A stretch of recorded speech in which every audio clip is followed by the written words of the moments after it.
ya Allah, kok ya jadi saya yang pusing Bu, ini kok jadi tugas saya kok bertambah, ini administrasi sudah banyak, ngurusin ini, ngurusin itu, ya ditambah dengan urusan makan ini gitu ya, yang akhirnya ya banyak hal yang ya bisa dibilang ada hal-hal yang lebih esensial itu yang luput ya dari ini ya, dari perhatian kita, karena kita melakukan atau melaksanakan program yang mau tidak mau harus mau, nggak boleh nggak mau kan. Nah itu programnya pemerintah kok gitu, kita nggak boleh nggak mau. Oke, kita lanjutkan lagi ya. Yang tadi dimensi profil lulusan tadi ya, kalau yang keimanan, individu memiliki keyakinan dan keberadaan Tuhan, menghayati serta mengamalkan nilai spiritual, keluargaan, ini juga kita menyampaikan kepada anak-anak bahwa mereka tuh bukan hanya warga misalnya Sambi Kerep, bukan hanya warga Kenjeran, bukan hanya warga Genteng, bukan. Kita anak-anak kita tuh ada di wilayah Lakar Santri. Tapi kita juga wilayah Kota Surabaya. Kota Surabaya adanya di mana? Jawa Timur. Jawa Timur adanya di mana? Indonesia. Termasuk misalnya ASEAN. Sekarang lagi heboh kan ya, ASEAN ini fansnya orang Korea, fansnya Knet, K-popnet, dan orang Indonesia itu kan lagi ribut.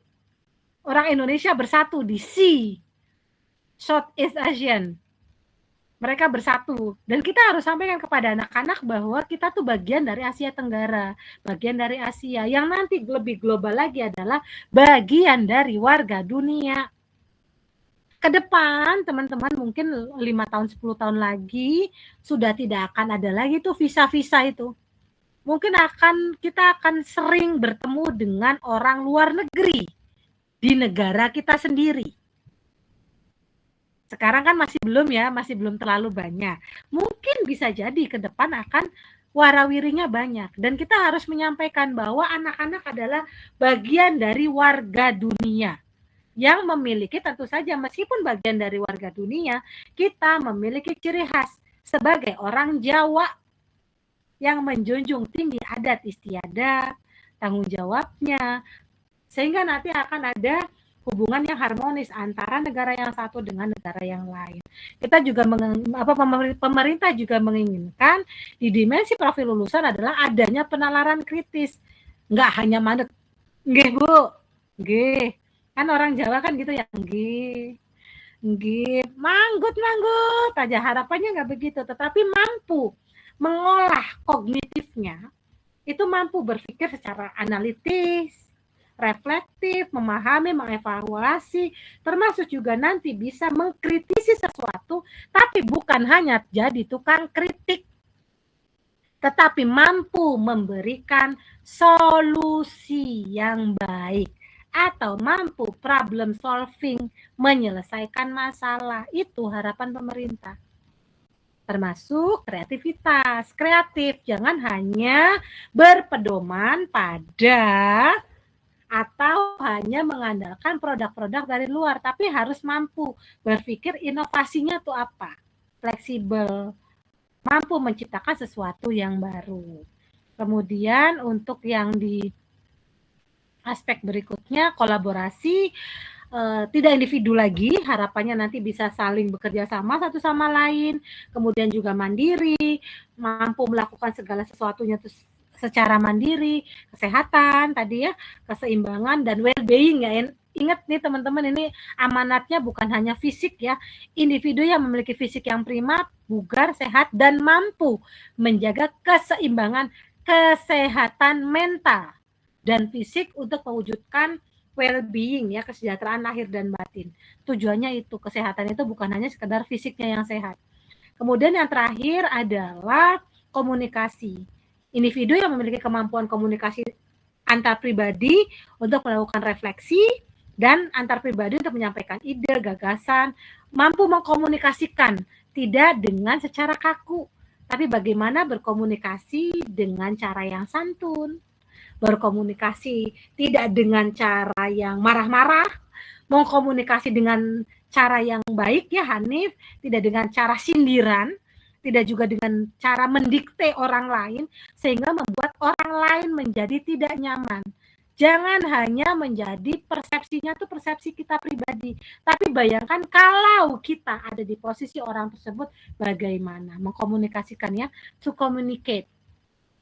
Itu teman-teman yang bisa saya sampaikan di hari ini ya, yang terakhir ini. Nah udah kan, terima kasih yang bisa saya sampaikan di sore hari ini. Monggo barangkali ada pertanyaan, ada yang ingin disampaikan, disilakan. Kita masih ada waktu kurang lebih sekitar 15 menit lagi saja ya teman-teman ya. Saya dari pagi ini terlalu lelah sepertinya. Pagi banget. Monggo silakan.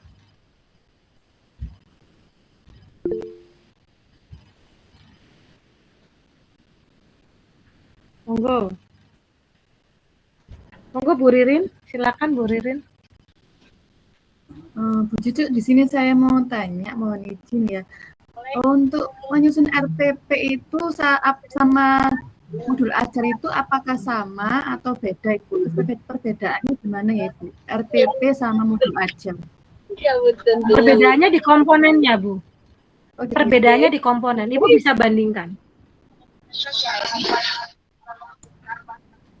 Komponennya kalau di modul ajar kemarin itu kan kompleks ya. Di situ ada apa namanya? Ada yang namanya peta konsep lah, kemudian linknya segala macam dimasukin lah, termasuk ada profil pelajar Pancasila dan sebagainya. Tapi kalau di perencanaan pembelajaran mendalam yang sekarang itu lebih fokus ke perencanaannya, tidak perlu ada macam-macam lagi gitu Bu. Bisa dilihat dari komponennya, yang membedakan tuh komponennya. Komponen. Jadi seperti yang saya sampaikan tadi di slide yang tadi Ibu, kan ada komponen ya, komponen perencanaan pembelajaran. Setiap ganti menteri pasti komponennya berubah. Jadi pelajari komponennya yang pemerintah minta tuh seperti apa. Itu sih Bu. Ibu, terima kasih Bu Cucu. Oke, monggo. Nah, tadi ada yang bertanya kok menghilang ini. Siapa tadi? Bu Nuno? Bu Amalia tadi bertanya apa, angkat tangan? Nggih, saya tadi Bu. Silakan Bu Nuno, pripun? Mungkin apa ya? Mungkin sedikit apa melenceng ya Bu ya, mungkin ya ini. Masalah pembelajaran itu loh Bu ya. Kenapa anak-anak itu cenderung lebih sulit dalam memahami huruf ya, apalagi kalau kita bukan istilahnya berbahasa, sulit untuk memahami bahasa ya, kosakata atau kata gitu daripada dengan berhitung. Lebih mudah dia berhitung sama memahami dengan mencari kata itu faktor lingkungan juga mempengaruhi atau gimana ya Bu ya. Ngapunten kalau melenceng dari pembahasan. Ya, teman-teman dapat materi itu enggak sih? Dapat materi pembelajaran bahasa untuk anak usia dini enggak ya? Belum. Kuliah itu? Belum. Itu dibahas lebih lanjut di situ. Oh gitu ya Bu ya. Jadi yang akan ya nggak apa-apa, tapi akan saya jawab. Tenang aja, akan saya jawab. Maksudnya untuk lebih detailnya nanti di situ. Nah, kenapa kok ya lebih banyak, lebih mudah ngitung? Karena secara tidak langsung kita tuh sudah sering ajarin anak-anak ngitung. Ayo itu ada berapa, coba lihat tuh, bulannya ada berapa, apelnya ada berapa, jeruknya ada berapa, ayo dihitung, 1, 2, itu dari bayi Bu Nuno. Nah, sementara yang kaitannya dengan huruf dan angka enggak, baru dimulai di TK. Coba kalau ada apel, terus kita sediakan flashcardnya nih, ini apel ya anak-anak ya. Nih apel itu depannya huruf A, apel, ini apel. Karena tidak terbiasa. Jadi kalau di bahasa menurut Jalongo ya, literasi language and literacy in early childhood menurut Mari Jalongo itu disampaikan karena tidak adanya rich environment. Sebentar. Oh gini, bahasanya, karena pakai bahasanya begitu ya, lingkungan yang kaya akan huruf-huruf. Lingkungannya tidak disupport. Jadi anak-anak kenapa kesulitan? Karena di keluarganya itu supporting system untuk pengenalan angka itu sangat jarang. Hanya sebatas misalnya paling banter A, B, C, D, E, F, G. Mana itu A, mana itu B, mana itu C, mana itu D sampai Z. Nggak ngerti. Cuma nyanyi. Coba kalau di situ misalnya di temboknya gitu ya ada masing-masing huruf A, B, C, D. Ketika ketemu apel nih, nah apel itu mulainya dari huruf A nih, huruf A. Atau misalnya ada flashcard, apel ini tulisannya apel. Kan enggak. Makan apel ya makan. Iya kan? Beda dengan ngitung. Kalau ngitung kan ya 1, 2, 3. Kemudian angka-angka yang ada di lingkungan sekitar kita itu banyak. Jam ada angka. Kalender ada angka. Jadi banyak sudah terpapar dengan lingkungan matematika sejak dini. Sementara kalau lingkungan berupa huruf itu jarang. Nah, kalau pengen sama-sama berjalan bisa nggak? Bisa. Asal orang tuanya juga seimbang. Ketika ingin mengajarkan tentang huruf-huruf, ya di situ sediakan kartu flashcard yang misalnya kartu-kartu huruf yang ditempel di dinding, kemudian flashcard, kartu kata sederhana disertai gambar, buku cerita banyak, sering dibacakan buku, itu akan lebih mudah. Nah, permasalahan kenapa itu jadi lebih lama karena rich environment atau lingkungan yang kaya akan literasi itu tidak ada. Begitu Bu Nunu jawabannya. Lebih detailnya nanti di pembelajaran bahasa pada anak usia dini. Oke? Oke, terima kasih Ibu atas jawabannya Ibu. Nggih, sami-sami. Nggak apa-apa, nggak usah takut. Belanceng-belanceng juga nggak apa-apa. Saya jawab. Maunya apa saya jawab. Ada kata ya, malu. Oke, monggo Bu Amalia. Terima kasih Bu. Saya apa ya ini bertanya atau sharing ya? Boleh, ini, Bu, apapun. Tadi mengenai pembelajaran mendalam ada tentang olah pikir, olah rasa itu tadi loh Ibu. Setelah saya ini ya Bu ya, memang anak-anak itu perasaannya lebih peka, terutama anak di bawah umur daripada yang anak SD, SMP seperti itu. Karena ketika gurunya itu mempunyai lagi bad mood lah atau di rumah itu punya masalah atau apa yang saya rasakan selama ini itu anak-anak pasti kayak enggan gitu Bu mendekat sama kita. Beda dengan kalau kita dari rumah itu enjoy, happy, pasti ketemu itu anak-anak lebih seneng gitu loh Ibu. Apakah memang diharapkan seperti itu ya Ibu ya? Terima kasih. Oke, betul Bu. Harapannya memang begitu. Jadi kan bukan hanya sekedar belajar itu ya sesuatu yang menjemukan gitu, sesuatu yang menyebalkan. Harapannya nggak begitu, tetapi belajar ya senang gitu.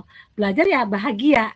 Makanya kan prinsip di pembelajaran mendalam itu yang tadi berkesadaran, mereka sadar, belajar itu sadar. Nggak ada bangun tidur, tiba, kok ada di dalam kelas, nggak begitu, mereka sadar gitu, datang ke sekolah penuh kesadaran, berkesadaran, ya, kemudian bermakna.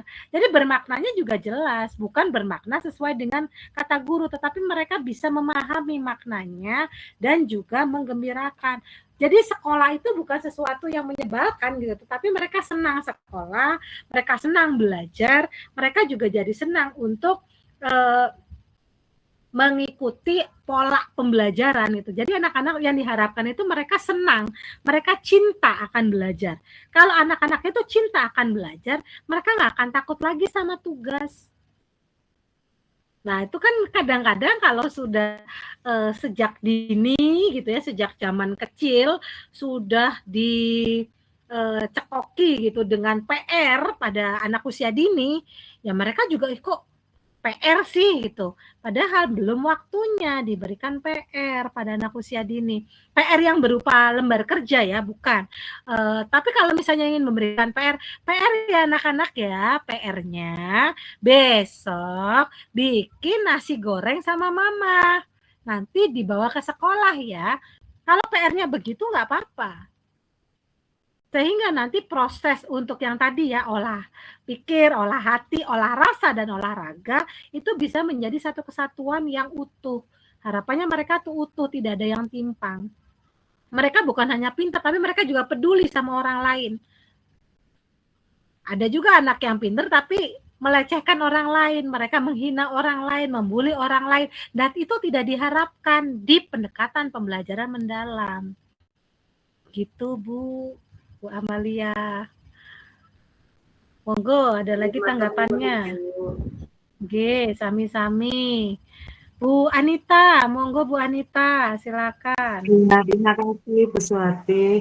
Yang mau saya tanyakan, apakah pembelajaran mendalam itu untuk semua jenjang pendidikan aja Bu? Mulai dari PAUD sampai SMA. Apakah pembelajaran mendalam itu juga masih berlaku di sampai sekolah sampai jenjang SMA gitu loh Bu? Terima kasih. Sampai SMA. Kemendikdasmen, Kementerian Pendidikan Dasar dan Menengah. Menengah ini menengah pertama, menengah atas sampai SMA, Bu.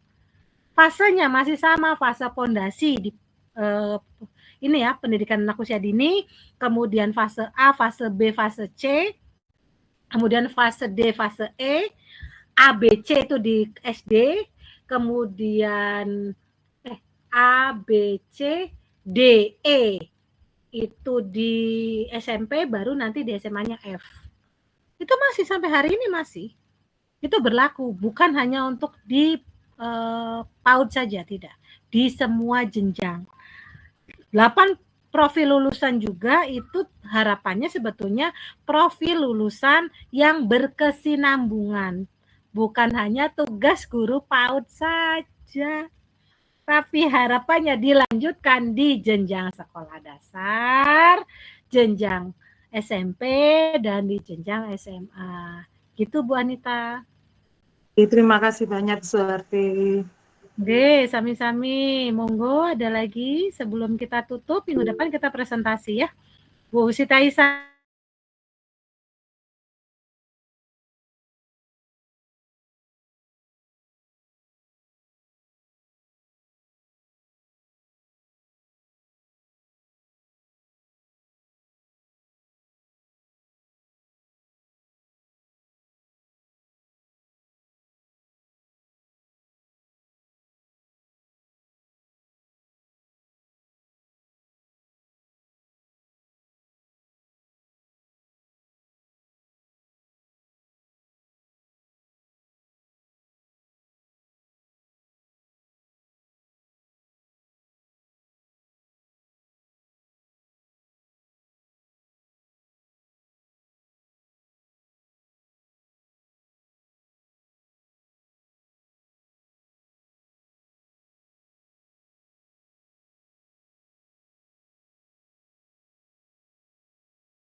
Kok anak saya belum bisa apa-apa ya Bu?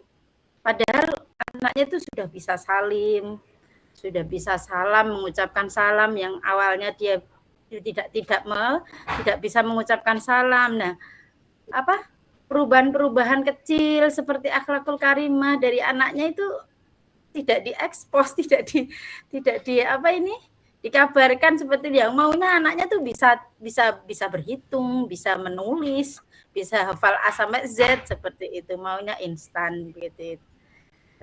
Seperti itu Ibu, nggak tahu ini pertanyaan apa curhat ya Bu ya. Baik Bu Sita. Oke, kalau tadi disampaikan sebetulnya sudah melaksanakan pembelajaran mendalam, mungkin sebagian elemennya dari pembelajaran mendalam. Tetapi banyak juga kok yang masih belum melaksanakan, seperti halnya tadi, berkesadaran itu masih belum, Bu.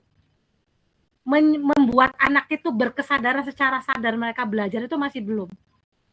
Hanya sebatas ya sudah, termasuk di salah satu ciri pembelajaran mendalam adalah merefleksikan. Anak-anak sudah harus mampu merefleksikan. Bukan hanya guru ya, kalau sebelumnya kan guru saja.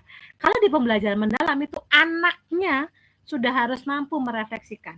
Kalau pertanyaannya Bu Guru, pertanyaannya teman-teman, gimana perasaan hari ini? Pembelajaran hari ini bagaimana? Bagaimana perasaannya teman-teman?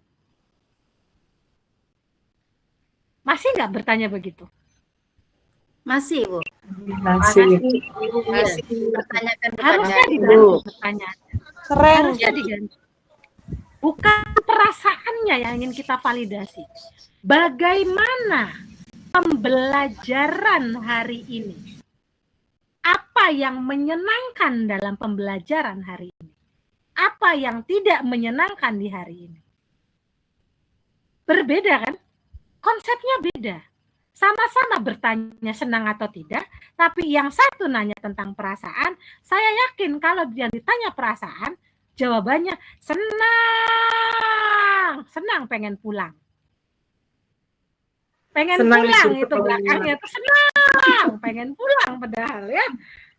Kita ganti pertanyaannya, pertanyaan reflektif. Pertanyaan untuk merefleksikan. Bagaimana pembelajaran atau apa pembelajaran yang menyenangkan menurutmu di hari ini?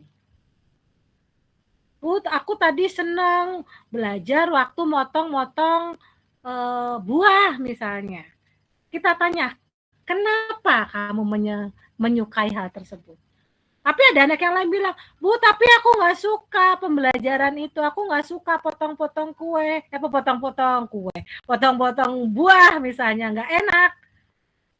Susah, Bu. Kenapa? Nah, itu perlu kita gali. Sehingga itu bisa menjadi refleksi. Ketika anak-anak refleksi, guru-guru juga refleksi. Apa yang salah ya dengan pembelajaran motong buah ini? Apakah proses alurnya itu tidak menyenangkan buat anak-anak? Kalau tidak menyenangkan, apa yang harus saya lakukan di pembelajaran yang ada potong buah lagi? Kebanyakan kan tidak, Bu. Jadi pembelajaran mendalam tuh deep, namanya juga deep learning, jauh lebih dalam, pembelajarannya mendalam, ingin mengetahui sesuatu yang tidak terungkap sebelumnya. Jadi kalau masih sudah dilaksanakan 100%, ya saya bisa pastikan belum. Paling baru 40%-nya. 60%-nya masih belum. Apalagi dari si reflektif ya. Refleksi seorang anak, refleksi seorang guru, bagaimana hasil refleksi itu dituangkan untuk menjadi bahan evaluasi di perencanaan selanjutnya. Itu juga masih belum. Ya sudahlah. Dari dulu itu aja. Balik lagi tema tanaman, toge lagi. Berpuluh-puluh tahun tetap aja toge. Apakah itu ada refleksi? Artinya kan tidak introspeksi. Artinya pembelajaran itu tidak mendalam. Kalau memang toge itu tidak relate, tidak kontekstual dengan kota Surabaya yang bukan penghasil kacang hijau, ya berarti kita harus mengubah. Tapi ujung-ujungnya apa? Balik lagi kan? Tetap toge lagi. Cari yang muda, Bu Cucu. Nah, iya kan? Artinya apa? Adakah proses refleksi di situ? Adakah proses pembelajaran refleksi mendalam di situ dari sisi gurunya? Kan tidak. Ya saya nanyanya belak-belakan aja ini. Langsung aja karena tadi menyampaikan secara terbuka. Sudah, iya sudah, tapi saya hanya bisa mengakui 40%. Sisanya tidak. Karena 190% lah mungkin 90% dari saya mengajar RPL bukan hanya di kota Surabaya ya, maksudnya di kota Madiun juga sama hasilnya. Loh kok sama ini ya? Ini beda kota janjian ya gitu, toge semua. Enggak, Bu. Nah, berarti kan tidak ada proses refleksi, tidak ada proses perubahan di situ. Sementara di pembelajaran mendalam amanatnya adalah berubah sesuai konteks dan fleksibel sesuai dengan zaman. Zaman berubah, toge nggak berubah. Dari zaman saya kecil, bayangkan sampai saya sudah menjadi teman-temannya mengajar bunda-bunda itu masih itu toge loh. Ini apa yang salah? Berarti kan kitanya. Nah, saya titip tolong karena ini adalah pesannya saya sebagai dosen pengampu mata kuliah yang meningkatkan kompetensinya teman-teman di pembelajaran selanjutnya untuk anak-anak. Jadi tolong disesuaikan. Jangan cari yang mudah. Kita berusaha apa ya yang menyenangkan buat anak-anak. Apa yang ada di lingkungan yang bisa kita eksplor. Itu. Kaitannya dengan orang tua butuh upaya yang terus-menerus. Panggil lagi parenting. Karena mendidik orang tua, andragogi ya, kalau untuk anak-anak kan pedagogi. Tapi kalau orang tua itu andragogi. Kita kan kalau di PAUD bukan hanya pedagogi saja, tetapi andragogi, mendidik emak-emaknya juga. Mendidik orang tuanya juga. Yang mereka banyak yang ngeyel. Nah, gimana caranya? Adalah memberikan parenting yang berkesinambungan. Kita list permasalahan-permasalahan. Oh, ternyata orang tua menganggap bahwa kalau tidak mengerjakan lembar kerja itu adalah nggak belajar. Berarti nanti ada sesi parenting, belajar dari mana saja. Belajar melalui kegiatan apapun yang ada di lingkungan. Itu ya, Bu Siti Aisyah. Jadi kita perlu banyak refleksi ini dengan pembelajaran mendalam ini. Supaya kita juga bisa memberikan quality education, pendidikan yang berkualitas, pendidikan yang merata, pendidikan yang berkelanjutan untuk anak-anak didik kita. Bukan hanya kacamata kita. Bukan hanya POV kita, tetapi bagaimana anak-anak juga menganggap pembelajaran kita adalah pembelajaran yang mendalam. Mendalam di sini adalah mereka sadar, benar-benar sadar, belajar itu sadar. Nggak yang seperti saya katakan tadi, dibangun tidur, sudah ada di TK, pulang, senang, pulang, marilah pulang, bye-bye, selesai. Nggak gitu. Sadar, berkesadaran, bermakna, dan menggembirakan. Gitu teman-teman, sudah jam 17.00. Terima kasih banyak. Pekan depan tolong dibagi kelompoknya, silakan presentasi teman-teman. Pekan depan karena kita lebih cepat selesainya, 16.10 kita sudah selesai, kita mulai 14.50. Jadi nanti seperti biasa presentasi, kemudian diskus dengan teman-teman yang lain, sharing pengalaman supaya nanti jauh lebih hidup ya proses perkuliahan ini. Izin saya akhiri, mohon maaf lahir dan batin, barangkali ada salah kata, perbuatan sikap saya yang kurang berkenan selama membersamai teman-teman kelas F. Maaf lahir dan batin, selamat menjalankan ibadah puasa Ramadan. Bagi yang menjalankannya, sehat-sehat semuanya. Besok libur apa masuk ya? Besok masuk. Gimana Bu Dewi? Besok libur apa masuk? Besok maunya apa? Kalau mau libur ya saya senang. Besok tanggal merah, maunya libur kan? Ya, makanya saya tanya sama teman-teman saya tuh hari ini libur teman-teman. Saya tuh hari ini libur. Tapi monggo kalau mau teman-teman mau misalnya mau lanjut ya nggak apa-apa, kita sebentar aja, nggak masalah. Gitu. Monggo nanti disepakati mau libur atau mau enggak. Libur ayo, nggak libur juga nggak apa-apa. Tapi kalau libur saya pastikan kita harus akan ganti pertemuan. Mungkin nanti pada saat Lebaran ya di saat-saat kita masih kumpul Masuk sama aja, keluarga. Bu, masuk. Lanjut saja, Bu. Aja, Bu. Kalau Bu Cucu berkenan besok Iya, kita betul. lanjut. Oh, sekarang harusnya saya mau jalan-jalan nggak jadi, harusnya sekarang. Mohon maaf ya Bu, mohon maaf. Saya ngitung kalender gitu. Aduh, kalau saya libur hari ini saya punya utang. Kalau saya punya utang berarti nanti saya lagi asik sama keluarga besar saya pas lebaran, saya masih harus ngajar. Nggak mau, saya lebih baik sekarang daripada di lebaran nanti. Kesannya kan sok-sokan banget ya gitu. Lebaran ngajar. Kan teman-teman juga gitu. Apaan sih Bunda ini lagi kumpul keluarga kok malah ngajar, kok malah kuliah, kok kesannya gimana gitu. Jadi itu aja sih. Saya sih berharap ya mudah-mudahan nggak apa-apa kita ini aja kuliah sebentar. Nanti saya kan presentasi ya. Besok itu saya presentasi sebentar, teman-teman. Sisanya nanti presentasi kelompok 1. Presentasi kelas 1 sebentar aja, nggak apa-apa, sebentar aja. Kita mulai 12.30 ya 1,5 jam lah, cukup lah. Jadi kalau mau nonton barongsai, nonton itu masih bisa. Ya, atau kalau kita mau mulainya jam 12 aja, jam 12 lebih cepat kita nanti selesainya. Ada Jam 12 saja. Ya, Bu, terserah. ya. Oke, jam 12 aja kalau gitu, biar Baik. jalan-jalannya bisa lebih dipercepat. Ya, baik Bu. Ya, Bu. Ya, terima kasih banyak Oke, Bu. teman-teman, sehat-sehat semuanya. Selamat menyiapkan untuk puasa, takjil dan sebagainya. Nanti saya akan berkunjung ke kantor teman-teman ya, sama kita buka puasa kayaknya nih. Masya Allah. Enggak, bercanda. Izin saya akhirnya, Assalamualaikum warahmatullahi wabarakatuh. Terima kasih. Waalaikumsalam. Waalaikumsalam.